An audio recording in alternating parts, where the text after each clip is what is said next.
oduu teenyaa jalqabaatiin namoonni tokko tokko egeree Itoophiyaa balleessuudhaaf hojiilee hammeenyaa hojjetanis nuti garuu egeree Itoophiyaa sirreessuudhaaf hojjechaa jirra jedhan Ministeerri Muummee Itoophiyaa Abiy Ahmed. Abadan immoo abbaan tokko nu dhaabuu hin danda'us jedhan bulchaan Itoophiyaa ayyaana qillee sababeeffachuun ergaa dabarsaniin. Bal'inaan dhageessu. Oduu biraatiin Eertiraan qondaaltonni waraanaa Biltsiginnaa ifatti kaartaa hin jirre agarsiisuun isaanii dubbii na barbaaduudha jechuun aariin deebi'ii laatte. Ta'us ammoo waraanni Itoophiyaa kaartaan dhiyoo maxxanfame sun dogoggoraa jechuun amanee kaartaa sana fuula miidiyaa hawaasaa isaarraa haqeera. Aarii mootummaa Eertiraatiif deebi'ii waraana Itoophiyaa bal'inaan dhageessu. Oduu itti aanuun manni maree bakka bu'oota uummataa muudama aadde Hayimaanoot Zallaqaa raggaasise. Ministeerri Muummee Abiy Ahmed aaree Saamsoon aangoorraa kaasuu hordofeeti paarlaamaan biyyattii Hayimaanoot kan raggaasise. Gabaasa guutuu qabna. Oduu itti aanuun balaa konkolaataa naannoo Affaaritti mudateen godaantonni Itoophiyaa 22 dhuman 65 ammoo miidhamaniiru. Gabaasa bal'aa isin biraan geenya akka mooltan daawwattootaaf hordoftoota aanolee Global Media. Oduu odeeffannoo teenya galgala kanaa qabannee dhufneeti jirra. Odeeffannoo teenya ijoo isaa amma dhageessan guutuu isaa isin biraan geenya. Haga xumura sagantaa keenyaatti dhaggeeffachuun yaada qabdan gara koomentiitiin nuuf barreessaa. Viidiyoon teenya namoota baay'ee biraa akka dhaqqabduuf immoo like, share, subscribe godhuun dagatinaa isiniin jenna. Kallattumaaniin gara gabaasa bal'aatti isin qajeelcha.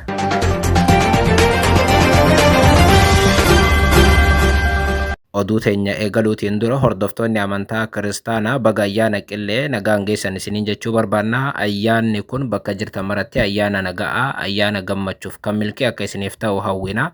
Kallattumaan gara odeeffannoo teenya galgala kana qabanneetti isin qajeelchina. Namoonni tokko tokko egeree Itoophiyaa balleessuudhaaf hojiilee hammeenyaa hojjetanis nuti garuu egeree Itoophiyaa sirreessuudhaaf hojjechaa jirra jedhan Ministeerri Muummee Itoophiyaa Abiy Ahmed. Abadan immoo abbaan tokko nu dhaabuu hin danda'us jedhan bulchaan Itoophiyaa ayyaana qillee sababeeffachuun ergaa baga geessanii dabarsaniin. Guyyaa boruu kabajamuudhaaf kan jiru ilaalchisuun ergaa dabarsaniin bulchaan biyyattii kun baga guyyaa dhaloota Iyesuus Kiristoos nagaan geessanii jedhan hordoftoota amantaa kiristaanaatiin. እንኳን ለገና በዓል በሰላም አደረሳችሁ። ገና ሰበብ ነው። ገና መታከብሩም ገና ማታከብሩም እግረ መንገድ የማዕድ ማጋራቱ ሁሉንም ጓዳ ስለሚያብስ መስከረም ላይ መሰል ተግባር ፈጽመናል። አሁን ይሄ ከ4 ወር በኋላ የተደረገ ሌላ የጓዳ እበሳ ስራ ነው። Ayyaana bara kanaa wayita kabajnu waadaana abdii inni dubbate gahuu ifni jijjiiramaa eegaluu fi barri ce'umsaa dhiyaachuu amanaatii jedhan. Imalli keenya qormaataan kan guutame ture rakkoo fi gidiraa abdii nama murachiisu hedduu keessummeessineerraa jedhan.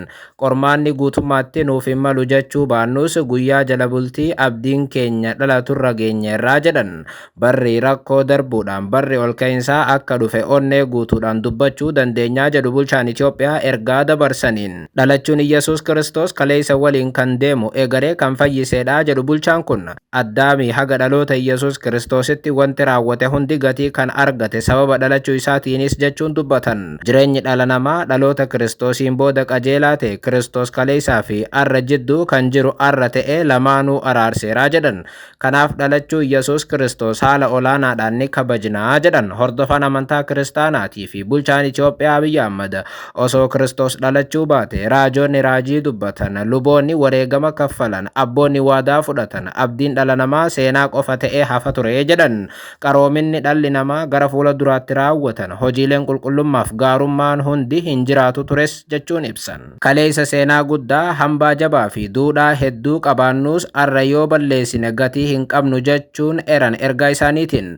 Baabiloosii fi Faaris, Atteenaa fi Room, Sumeerii fi Meesopootaamiyaan guddummaa kaleessaa arra hin qaban jechuun ibsan. Isaan kaleessa guddummaa qabu turan arra garuu hin qaban. Arra dhabuun isaanii yaadannoo kaleessaati, boruun isaanii abjuu ta'eeraas jechuun hubachiisan. Wayita ayyaana amantaa hunda siyaasaaf ayyaana amantaa wal fakkeessu jedhamuun kan qeeqaman bulchaan Itoophiyaa dhimmicha ilaalchisuun ergaa arra dabarsaniin Itoophiyaan biyya guddoo turteetti jedhan. Biyya qaroomina jajjaboo turteetti, biyya moototaatii fi uummata jajjaboo turteetti, biyya aadaa guddaaf hambaalee raajii turteetti jedhan. Gaaffiin arra hoo kan jedhudha. Arra hiyyummaa, booddeetti hafummaa, beelaan kan rakkannu yoo ta'e seenaan keenya kaleessa hin madaaluu jedhan. Ol ka'iinsi arraa kan kaleessaa dabalata, salphinni arraa ammoo kan kaleessaa dabalatee salphina ta'a jedhan. Dhaloonni guddummaa biyya keenyaa hubatu amma uumameera kan jedhan Abiy Ahmed dhaloonni ulee hiyyummaa irra deddeebiin dhandhamu booddeetti haftummaan hagam fokkisaa akka ta'e arguu ibsaniiru. Rakkoo dogoggorri kaleessaa uume haga gatiittiin isaa baachuu dadhabutti baachuu eeranii hidhaan haala teessuma lafaa ija babaasaa ilkaan itti qarachaa wayita dhufu dhaloota taajjabeedha jedhan. Ministeerri muummee Itoophiyaan guddoo turte jechuudhaan kan ibsan dhiyoo dhimmi kun Aljaziiraa hunda gubbaatti falmii erga kaasee booda ture.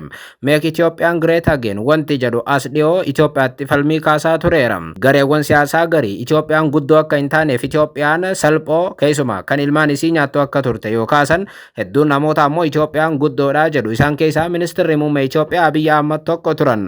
Abiy Ahmed Itoophiyaa guddoon tan bara Minilik moo tan bara Haayila Sillaaseetti gaaffii jettu osoo hin deebisin erga ayyaana isaanii itti fufaniin akkas jedhan. Dhaloonni haga rakkinicha madaaluudhaan hubachuu danda'u qofa utuu hin taane doonii ceesisu ijaaruu ni danda'a jechuun ibsan. Hangam lakkoofsi lammiilee kufaatii kaleessaa injifachuudhaan akka danda'amu hubatan dabalaa adeemu ga'umsi keenya eegaree akka fooyya'u shakkii hin qabnus jechuun ibsan. Kaleessi keenya gatii fi kabaja akka argatu yoo barbaanne arra cimnee haa hojjannu. Yeroo keenya hedduu yaadannoo kaleessaatiin haga dabarsinu qabsoo arraa irratti haa dabarsinu. Arri keenya yoo sirrate shakkii malee kaleessi keenya kabaja barbaachisu argataa jedhan ergaa isaaniitiin.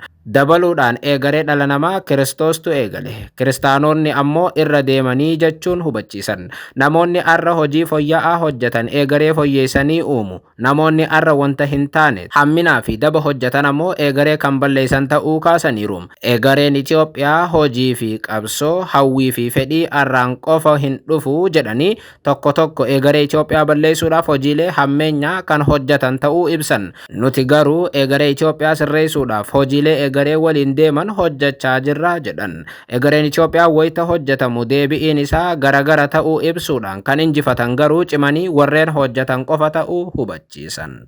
Bulchaan Itoophiyaa nuti arra kan dhaabbanne kaleessaaf boru jidduudha. Kaleessa hojii keenya arraatiin gatii akka argatu ni goona. Boru ammoo hojii keenya arraa bareechinee ni ijaarraa jedhan. Bulchaan Itoophiyaa kun badhaadhinni Itoophiyaa yaada yeroon isaa ammatti gaheedha. Eenyuyyuu dhaabuu hin danda'u. Guddummaan Itoophiyaa yaada yeroon isaa irra gaheedha. Humni duubatti nu deebisu abadan hin jiraatus jechuun dhaadatan.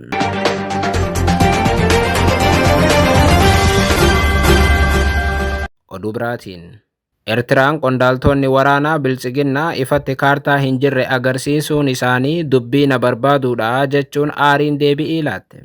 Ta'us ammoo waraanni Itoophiyaa kaartaan sun dogoggora ta'uu amanuudhaan kaartaa sana fuula miidiyaa hawaasaa isaarraa haqeera.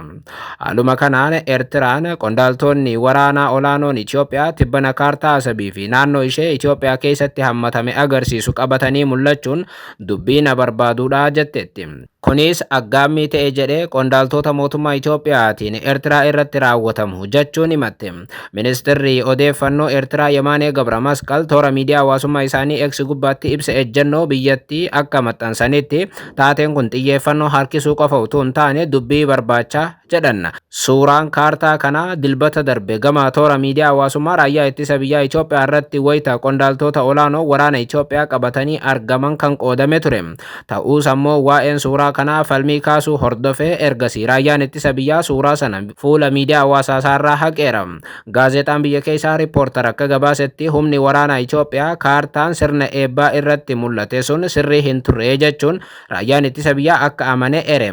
Waan dogoggoraa raawwatameedha malee ejjennoo humna waraanaas ta'e kan dhaabbatichaa bakka hin bu'u jedha qondaalli raayyaa ittisa biyyaa The Reporteriif yaada kennan. Dilbata darbe loltoonni ji'ootaaf leenjii ajaja duula addaa fudhataa turan eebbifamu isaanii humni waraanaa Itoophiyaa ibsu kaleessa gabaafnee turre. Sagantaa sana irratti kaartaan suuraa Asabii fi naannoo ishee Itoophiyaa keessatti hammachiise jedhame wayita akka kennaatti qondaaltota raayyaa ittisa biyyaatiif kennamu mul'ate. Kaartaan sun ammoo akka jedhametti Jeneraal Shumaa Abdataatiif kan laatame yoo ta'u kaartichi naannoon Asab guutummaatti kan Itoophiyaa ta'uu mirkaneessa.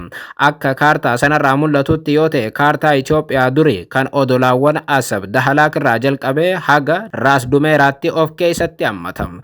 Dubbiin kaartaa haarawaa ifa godhuu yookaan kaartaa haarawaa agarsiisuu akkasii qondaaltota mootummaa Itoophiyaatiin haarawaa ta'uu baatus inni amma ni hammaatame. Fakkeenyaaf gurraandhala 2025 jechuun waggaa kaarraa pirezidaantiin Itoophiyaa Taayye Asqasillaasee kaartaa Itoophiyaa kan Asab hammatu duuba isaanii kaayuudhaan haasawaa taasisanii turuun ni yaadatama.